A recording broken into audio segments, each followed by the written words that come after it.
Tonight on Red Eye. Coming up on Red Eye, how far will Shia LaBeouf go to not have to act in any more movies? We report, you watch him run and hide.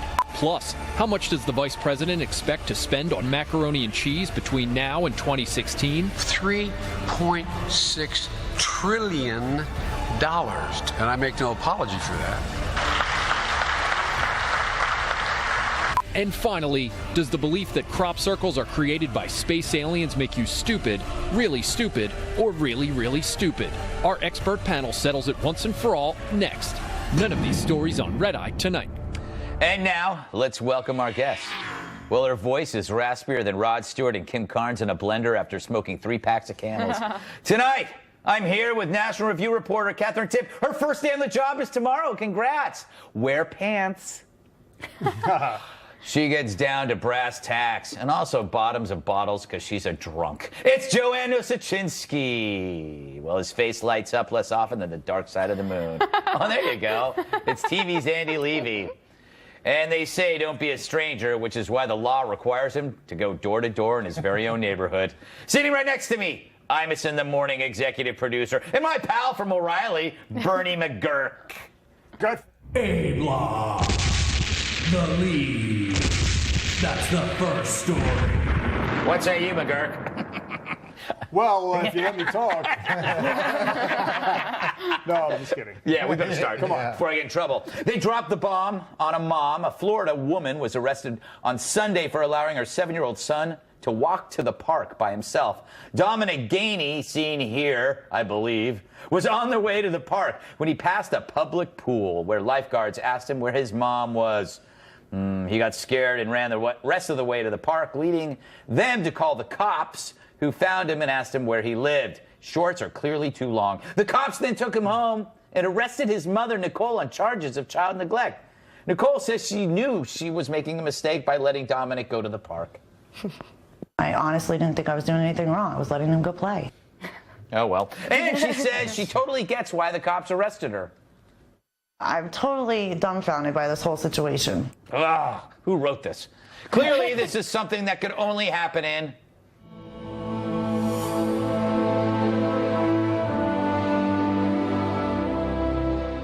As always, to help us out in this discussion, we brought in a studio audience panel.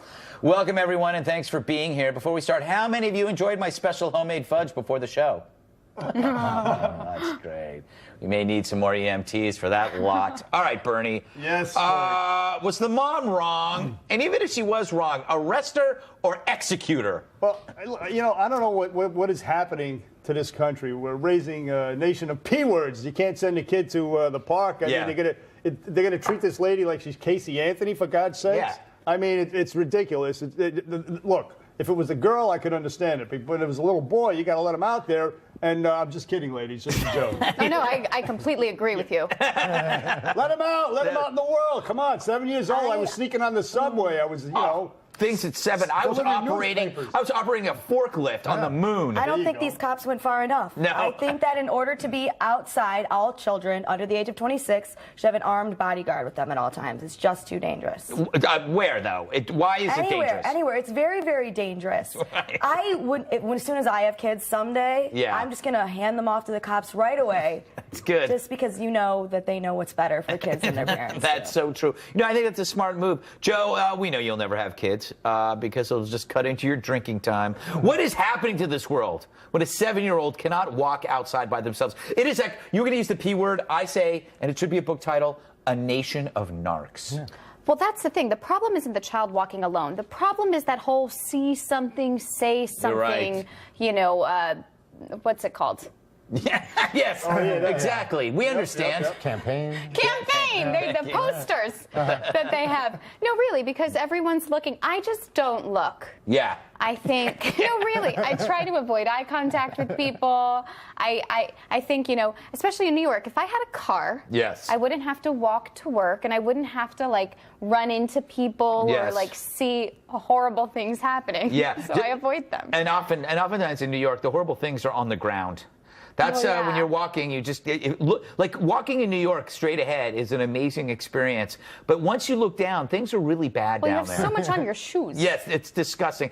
When that time comes when you're walking and you slip not because you lost your balance, but because something soft and gooey caused it. Andy, should I move on? A mom got arrested, Greg. Yeah, I'm sorry. This is what you were talking about? Okay. Your mother, of course, encouraged you to solicit rides from men in vans. Yes. So you are intimately aware of the challenges of raising a child that was unloved.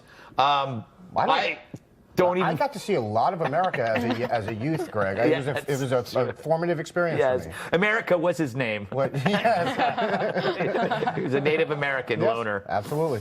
3 Ks. Yeah. I agree. We are becoming, as I like to say, a nation of narcs. Yes. And this garbage has to stop. I think the lifeguards should be arrested. Yes. They're taking their title a little too seriously. They're lifeguards for when people are in the water. Right. Outside of the water, not guarding lives at that point. You're just a narc. Yes. And it's more like no lifeguards. I can't believe they Get let a her lifeguards. go. They let her go, and now her child is free to enjoy the outdoors by himself with all the hazards. Yeah. I really think we need to get some taxpayer dollars through Obamacare to get every child a bodyguard so this doesn't happen ever again. Well, I don't know if that's possible. What I will say is that strangers continue to get a bad name. Well, you've got guys like Andy lurking around these parks. I mean, that's part of the problem. Well, that's the thing too. With the cops, they're telling the mom that there's pedophiles in the park. There's all these pedophiles. It's so dangerous. Then why aren't you in the park patrolling the park? Yes, exactly. Right. Why are you chasing the kids when you got the kid chasers on the prowl? But the thing is, I think we have gone a little stranger crazy. You know that? I think we have. It's all Law and Order's fault. It is Law and Order. Everybody, Law and Order. Maybe that's why I'm so scared that I watch that for hours and hours and hours. All young women have been affected by the Law and Order marathons. Maybe smarter. Yeah. I'm very aware. You realize, though, that all the criminals are wealthy stockbrokers. Well, usually white. Or art dealers. They're never the person you think they are. Exactly. Please kidnap me. It's the first guy, then they talk to another guy. It's always actually the first guy the whole time. It's the first guy they talk to, and it's always Chad Lowe. It's never Rob Lowe because he's successful, but Chad's not. So Chad's always the first guy they talk to, and it turns out he's crazy. And then he tries to commit suicide, but they don't get him. And at the end, the music swells up, and then they have the commercial, and then the next one starts, and then you're in the next Law and Order Next thing episode. you know, it's 17 hours later. Exactly, and you've soiled yourself. Yep. Or at least I have. Let's not talk about that problem.